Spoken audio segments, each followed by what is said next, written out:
Today we're playing with sponges. Do you guys remember those sponges you made for a craft this morning?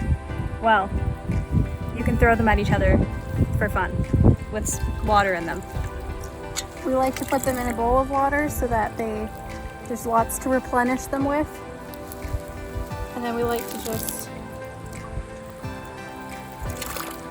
do watery things. Anyway, welcome to us having a sponge war. I Yes. call this one.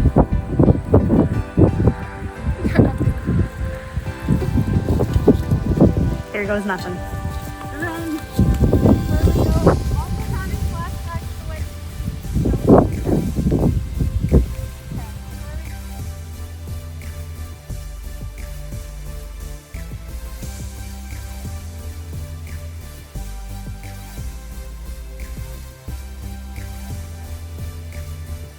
We can also play another game called Dribble, Dribble, Drench, a classic favorite take on Duck, Duck, Goose, but with sponges. So, you guys are just gonna like sit down there and I'm gonna come around with this. So to play Dribble, Dribble, Drench, one person needs the sponge and two people or more people have to sit in a circle on the ground.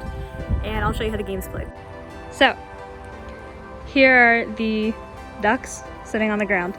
So what you do is you walk around and say dribble, dribble, and you just squeeze a little bit, dribble, and you just keep walking around and saying dribble until you want to drench somebody. And when you want to drench somebody, you go drench. And then that person has to get up and they are the next drencher. Pretty exciting. It's a good way to cool off in the sun. Another game you can play is sponge toss, where everybody stands together in a circle and you switch at the same time and you're just gonna end up getting a lot of water on you.